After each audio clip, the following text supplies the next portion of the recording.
que beleza estar entre amigos, assim, É. e fazer esse debate, que a Agora, gente já que você falou de amigo para amigo, com perdão da palavra, porra, você faz falta. Se ô, meu cuida. querido, Porra. eu tenho que ter na verdade, eu tenho que fazer um meia culpa aqui, eu tenho que ter mais responsabilidade, sabe, com a minha saúde, É, porque, assim, como eu sou meio relapso com é. relação a isso, tem hora que você, né, Deixa cair. estoura o motor, né, e eu preciso já não é a primeira vez que acontece, vamos ver se agora eu emendo Sim. direitinho, eu tô o Mas eu tô pessoal. te vendo bem. Eu tô te vendo bem. Tô Não, achando eu você estou relativamente bonitão. bem É, hoje, mas eu preciso cuidar, né, porque, assim, sim. é uma jornada muito intensa aqui do que a gente faz, Você tem muita e responsa aí. agradeço sempre a deferência, o carinho que você tem. Imagina. Eu amo o que eu faço, né, amo o que É, eu faço, e é por isso que eu tentei de todas as maneiras, inclusive não fazer esse ato, mas feito o hiato, estamos aqui no ato. Pronto, deu até um haikai. Ô, Folena, ô Nig, tá vendo? Tem um cansaço, tem um cansaço.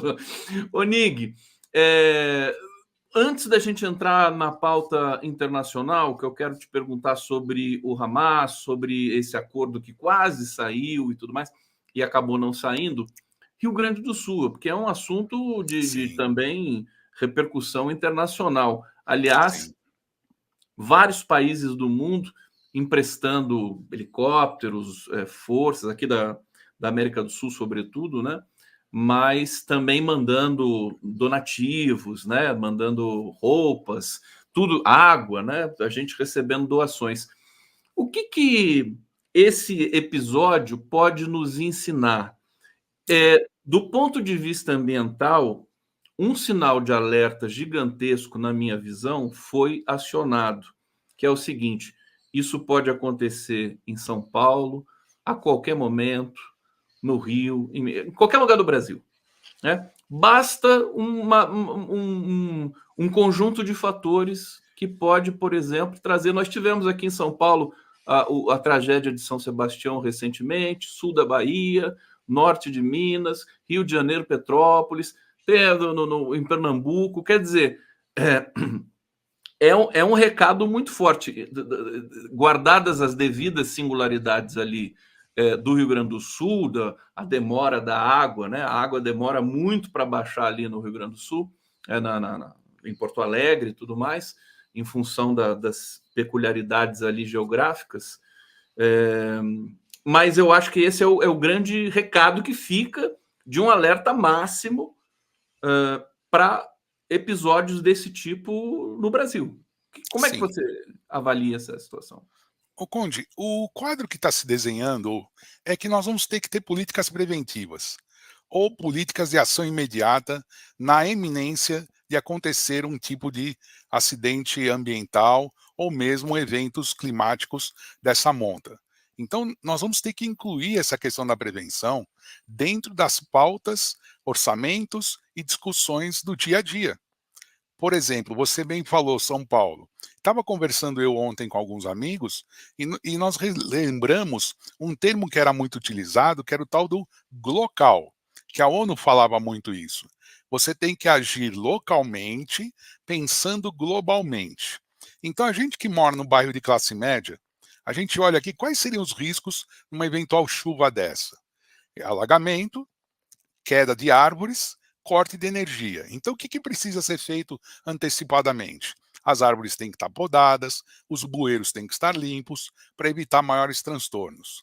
Então, todo mundo vai ter que tomar esse tipo de medida, analisar quais os riscos e pressionar o poder público para que esteja, pelo menos, minimamente preparado para que eventos como esse não desgastem ainda mais a situação, porque eles serão inevitáveis, infelizmente. No caso do Rio Grande do Sul, Conde, a ocupação do território sul-rio-grandense, ela tem uma longa história que eu não vou aqui falar, porque a gente não tem muito tempo.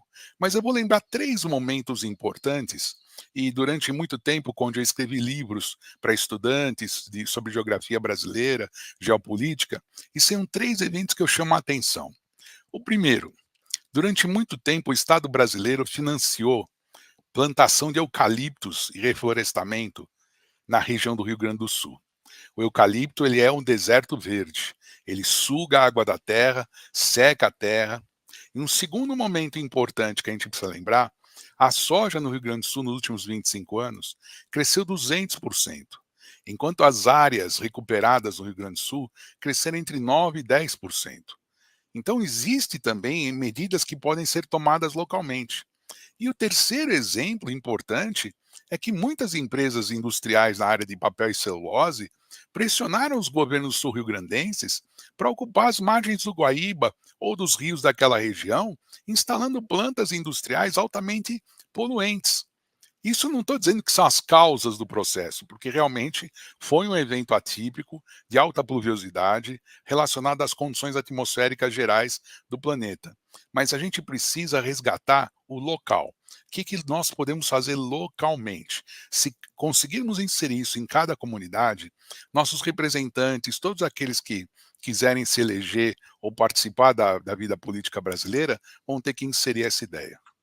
Olha, você lembrou muito bem, eu acho que a conta também tem que ir para o agronegócio dessa Sem história dúvida. toda, né. O agronegócio no Brasil, embora ele seja protegido até pela esquerda, até pelo enfim, não pela esquerda, mas pelo governo, vamos dizer assim, Sim, governo do presidente Lula e tudo mais, precisa chegar com essa conta para o agronegócio, quer dizer, essas monoculturas gigantescas que modificam o clima. Você está falando da soja no Rio Grande do Sul, quer dizer, sim, isso tem impacto ali, né? total. A gente já está sabendo, isso não é mais viável. A gente vai ter que Exato. fazer, são plantações híbridas, né? Para que você possa, para que você não mate a fauna, porque uma plantação dessa de soja que vai quilômetros, centenas de quilômetros, né, de plantação só de soja, mata a fauna, Mata. prejudica polinizadores, insetos Tudo. polinizadores e tudo mais. Quer dizer, é uma tragédia. Então É. a gente precisa dividir essa conta, né, o Muito, Nick? muito. E se me permite, só para encerrar o raciocínio, Conde, à medida que a gente for fazendo isso, tem que se ter a humildade, o campo econômico, comercial, como queiram chamar, a humildade de chamar quem realmente entende do assunto. Nós temos cientistas, Conde, nessa área, que estão entre os tops do mundo. São respeitados nos Estados Unidos, no Canadá, na Europa. Por que não chamar, mesmo que for para a área comercial, chamar para escutar eles, o que eles têm a dizer? As modernas técnicas, a capacidade de regeneração, o que nós podemos fazer a partir daí? Eu sempre lembro para os meus alunos, em determinado momento das aulas, Conde, que a palavra humildade deve ter várias origens, mas uma que me chamou a atenção, que eu aprendi uma vez, é que humildade vem de humus. O humus é o solo. Então, quem é humilde não é aquele que abaixa a cabeça. Humilde é quem tem o pé no chão, que sabe da realidade. Então, sejamos humildes nesse sentido, para que possamos escutar o outro lado e trazer contribuições para evitar que isso se agrave mais ainda. Opa, eu mudei aqui. Não, é a falta que eu senti também da. Teve aquele festival de políticos, aliás, eu achei uma overdose. Vou te contar, viu? Não sei se foi isso que me fez ficar doente, viu? Porque olha, que é o seguinte: vai o Lula para o Rio Grande do Sul, leva o presidente do Senado, o presidente da Câmara, o Fachin e não sei mais quem, e vai deputados. Aliás, o Congresso, os deputados mesmo não participaram muito desse processo, mas e aí é um discurso de ministro, aí discursa o presidente, aí discursa o governador, aí discursa o presidente do Senado. Fica parecendo um festival de marketing político É, insuportável. Quer dizer, eles dizendo as platitudes mais, né? Não, porque nós vamos sim, fazer, vai ser diferente, não sim. é hora de achar culpado. Olha, foi terrível. Em vez de chamar especialista para falar.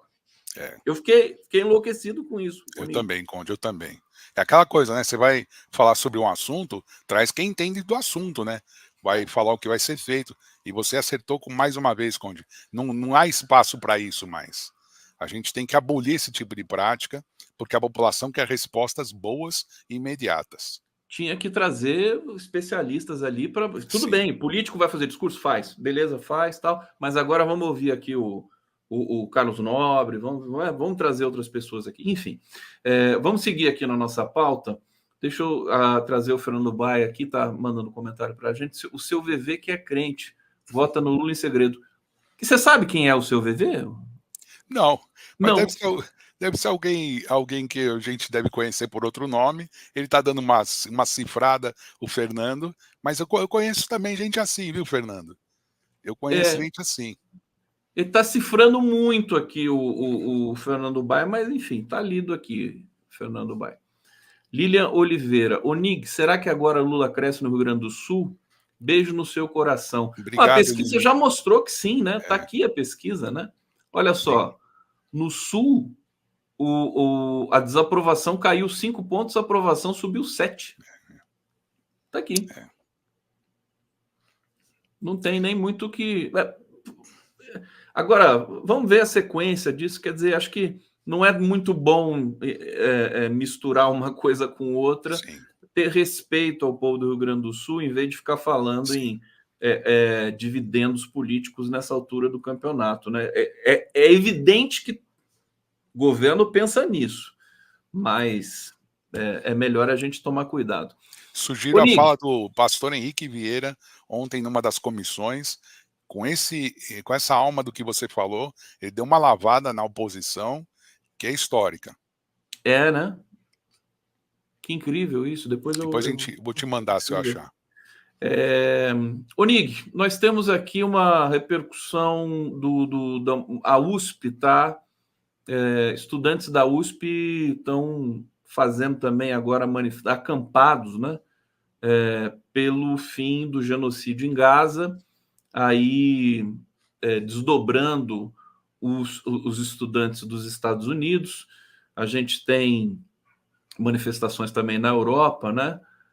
Acampamentos e tudo mais.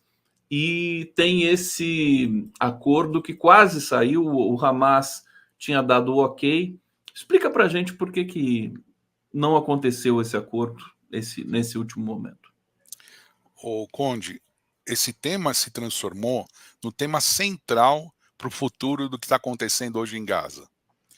Por quê? As movimentações estratégicas e políticas de ambos os lados demonstram uma preocupação, sim, em achar um caminho, até mesmo do lado dos israelenses. Só que a tática que Israel está usando é a tática do terror, porque eles tomaram a linha sul, que é a divisa com o Egito, lógico, do lado palestino, do lado de Gaza, e acabam cercando toda a região de Rafah. E ao cercarem a região de Rafah, gente, o que acaba acontecendo? A pressão psicológica cresce. Eles querem fazer com que a população, que já sofre tanto, a população palestina, agora também seja pressionada ainda mais psicologicamente, porque a única saída que eles talvez pudessem ter está fechada. E isso também tem que ser dito, Conde, porque Israel teme que aquela fronteira sul seja a entrada de militantes a favor dos palestinos. Lembremos nós que há tempos atrás, americanos e egípcios fizeram exercícios, porque lá também tinham aqueles abilolados do Estado Islâmico. Eles estavam lá na região do Sinai. Então eles fecharam aquela fronteira, eles estão no sul, eles estão no norte de Rafah, 1,5 milhão de pessoas concentrado num pequeno espaço, e a pressão sobre o Hamas cresceu. Foi por isso que, na verdade, o Hamas, já querendo mostrar o seu lado de proposituras, resolveu liberar de 3 em 3, depois de 6 em 6, começar a liberar os reféns para que haja uma, vamos dizer assim, uma melhoria mais ou menos visível do quadro geral. E olha que interessante, Conde, algumas cenas da TV mostram algumas famílias palestinas com seus carros velhos, quebrados, saindo em direção ao norte. A viagem de Rafah, ou da periferia de Rafah, de volta para a cidade de Gaza, para o norte, que está totalmente arrasada, está demorando, às vezes, de 5 a 6 horas para andar 10 quilômetros, porque é checkpoint atrás de checkpoint, eles revistam o carro, mandam todo mundo descer. Então a pressão psicológica está muito grande. E por que não está dando certo? Porque agora Netanyahu tomou isso como questão de honra para o seu governo. E ele expressa que é o último reduto do Hamas. Mentira. O Hamas está lutando de forma brava, apesar das nossas discordâncias em certos pontos, o Hamas está lutando de forma brava em cada uma das esquinas da região de Gaza, tentando tirar os soldados israelenses de lá. Mas é uma luta muito assimétrica, uma luta muito desequilibrada. Então eles têm que ter muito cuidado para que o Estado de Israel não ocupe definitivamente Gaza. E eu queria incluir, Conde, no final dessa minha avaliação aqui, um detalhe que me chamou a atenção. Participa desde o começo das negociações, quando envolveu Catar, Egito, Estados Unidos. Do lado estadunidense participa o William Burns, que é o diretor da CIA. Qual é a expertise de um diretor da CIA na diplomacia? Zero. Então, o que faz o diretor da CIA como representante dos Estados Unidos na negociação? É o cara do submundo, é o cara da contra-informação, é o cara que diz, a gente tem indício que eles estão aqui, a gente tem indício que eles estão lá. E é por isso que a gente vê bombardeios específicos, para tentar desalojar os reféns, os guerrilheiros do Hamas que levam os reféns junto com eles. Então, do jeito que está indo, a gente torce para ter uma reversão nas próximas horas, para pelo menos ter alento. Do jeito que está indo, vai ser difícil esse acordo. Agora, também tem um detalhe, viu, Conde? Eu não descarto, e agora é chutometria pura, né? Eu vou falar em chute, é um chute que eu vou dar. Eu não descarto que os Estados Unidos se transformem numa alternativa de ocupação, ou seja, as tropas dos Estados Unidos entrarem no lugar das tropas israelenses como uma suposta força de paz. Mas isso não é achismo, não. Isso aí é metodologia de análise. Bem capaz, exatamente. Desculpa, porque é uma possibilidade muito forte isso aí para isentar, mais uma vez, Israel. Exato. E os Estados Unidos são especialistas nisso, né, em isentar Exatamente. Israel das responsabilidades e atrocidades. Agora, eu queria trazer duas questões para você. Primeiro, saber por que o Hamas, logo depois da negativa de Israel, veio um comunicado do Hamas dizendo o seguinte: os reféns podem começar a morrer, né? Algo nesse sentido, eu não me lembro exatamente. Sim. O ponto. Eu sei aqui que os reféns que morreram até aqui foram mortos por bombardeios israelenses. Bombardear, matou refém ali.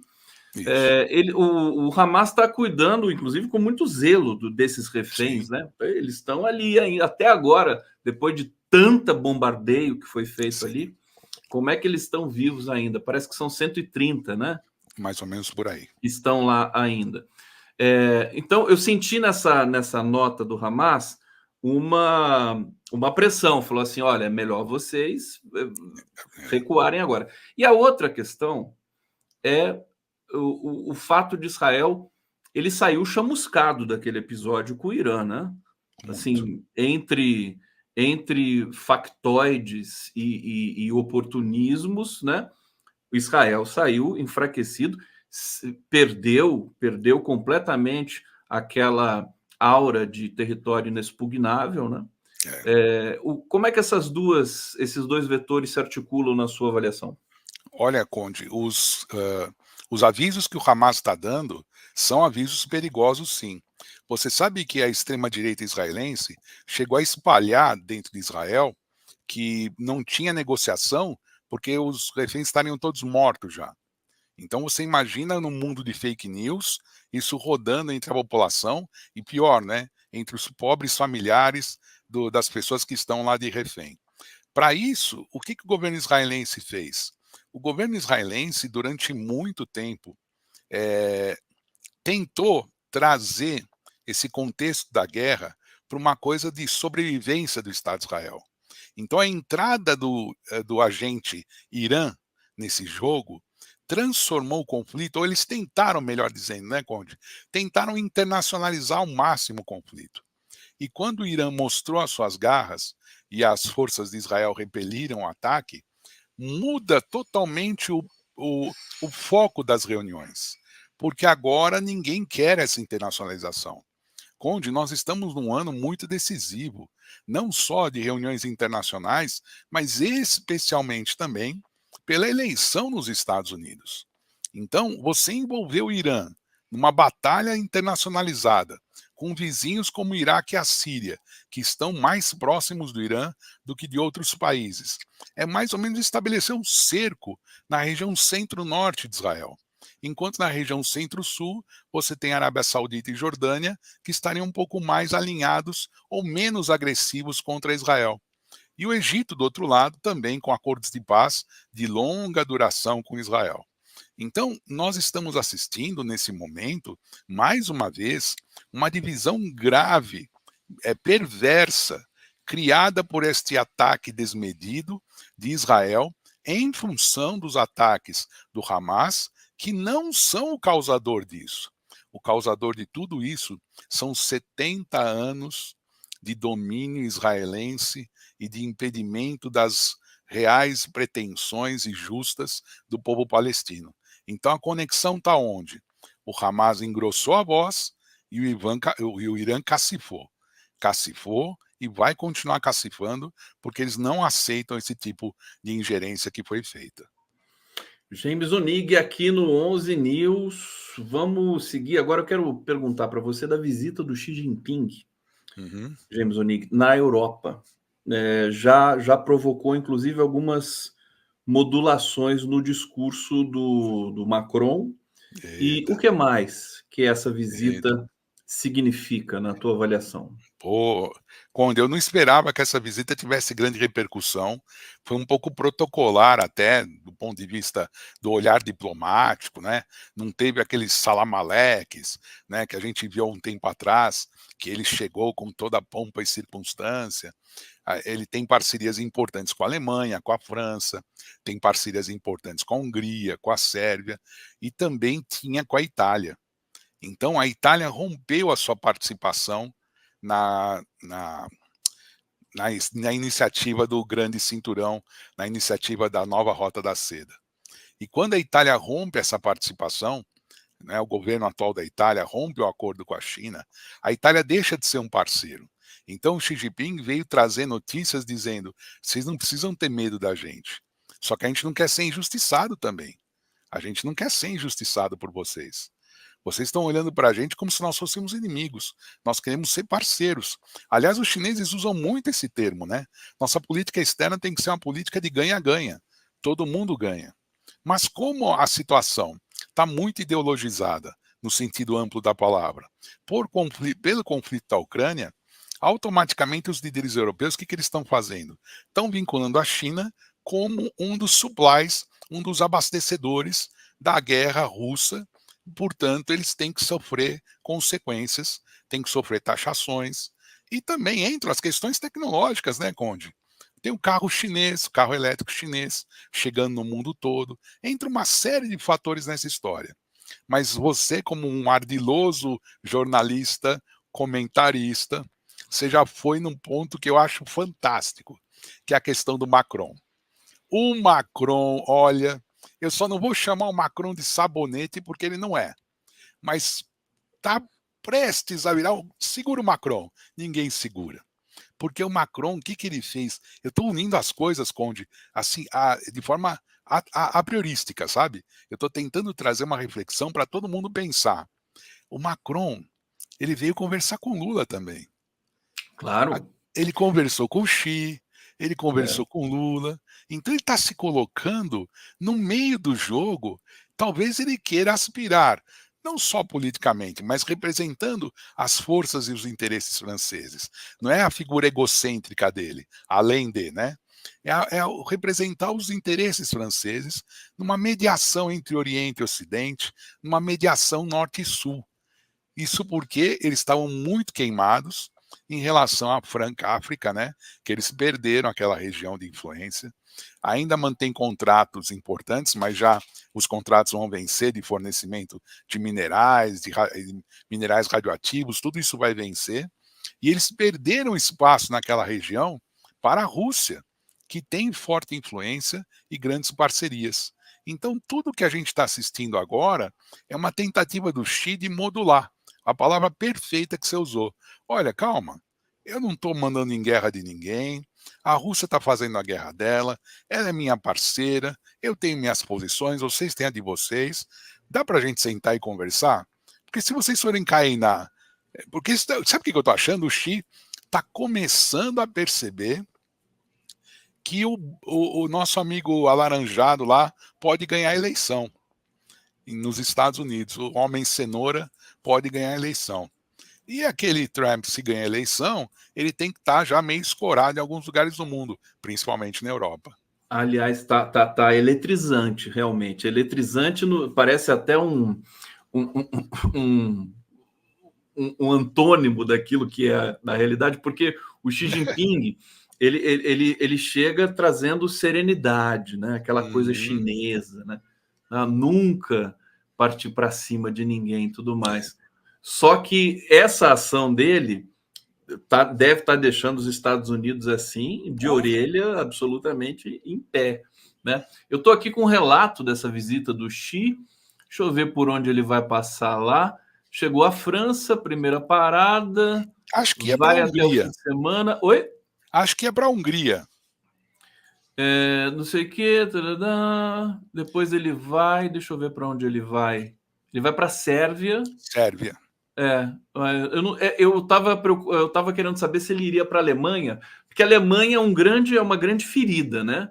O Olaf Scholz, ele é um sujeito assim fraco, né? Assim, decepcionou, submetido aos interesses, faz o que o Biden mandar, ele faz. Agora, você falou, a gente está chegando no final do programa aqui, o Condão aguentou firmemente, hein? Folena tá aqui no bastidor, hein? O Condão aguentou, hein, Folena? Aquela atriz pornô que ela fez um depoimento ontem no processo contra o Trump, que parece que foi muito tenso. Ela levou detalhes do que aconteceu, disse que desmaiou, chegou para encontrar com o Trump, desmaiou e acordou nua, as coisas assim. Esse processo não poderia quase que inviabilizar. Quer dizer, em outros tempos, se um candidato à presidência dos Estados Unidos tivesse um processo desse correndo a júri popular, quer dizer, jamais ele seria eleito presidente da República, Nunca. nem aqui nem na China. Mas no caso do Trump, ele pode ser eleito. Fala um pouquinho sobre isso para a gente. A direita mundial está institucionalizando a hipocrisia, né? Quando é do lado deles, não tem problema. É uma atriz pornô que está falando. Quando é do lado de cá, é escândalo. Então, essa dubiedade que eles vivem, esse tipo de mundo cheio de hipocrisia, ele está começando a mostrar suas vulnerabilidades, porque o Trump saiu muito preocupado. Vi uma análise de alguns analistas americanos também, Conde, dizendo que ela não devia ter ido muito a esse tema, porque ele é muito pessoal. Mas e os advogados do Trump podem dizer que isso é uma questão pessoal, não tem nada a ver com crime, não sei. E aí, então, geraria uma reinterpretação do processo. Enfim, o que eu quero dizer é que sim, tá chamuscadinho o moço lá, viu? Ele deu uma chamuscadinha na opinião pública. A direita não gostou muito. Não, e assim, tá caminhando para ser uma eleição disputada, não mais aquele passeio, né, do Trump, Isso. né? Pelo menos, né? Pelo menos isso. Vamos ver. É claro que o Biden também é um terror para o mundo todo, mas o Trump é pior, né? Ainda é pior, né? É pelo seguinte, porque o isolacionismo dele também é falso. Ele fala que vai tirar os Estados Unidos disso, tirar os Estados Unidos daquilo, mas ele joga muito com as questões comerciais. E aí isso desequilibra demais as posições dos países que conquistaram algum avanço nos últimos anos, com acordos, com aumento do comércio externo. Ele é muito... O Make America Great Again significa façam o resto do mundo ser pequeno. Infelizmente, a gente tem que pensar dessa forma, numa nova realidade. James Oniga aqui no Onze News, estamos chegando no final. Elizabeth Belísio mandou uma última mensagem para a gente aqui, dizendo: Al Jazeera informando que os Estados Unidos pausou envio de armas para Israel. Perfeito, pausou o envio de armas para Israel. e causam preocupação nos sionistas. Ah, que dó, sei que não. Ela fez um comentário Obrigado, aqui. Elizabeth. Obrigado, Belísio. Fantástico aqui no nosso debate. Também uma vergonha o Netanyahu e o parlamento israelense banir a Al Jazeera do país. Isso é coisa de republiqueta de quinta categoria, né? Uma coisa assim que eles já estão pagando o preço, estão se tornando párias, né? Sabe-se lá como é que vai ser a sequência disso. Onig, obrigado, meu amigo. Obrigado você, se cuida. Você sabe o quanto você é importante para esse nosso ecossistema democrático e progressista. Melhoras.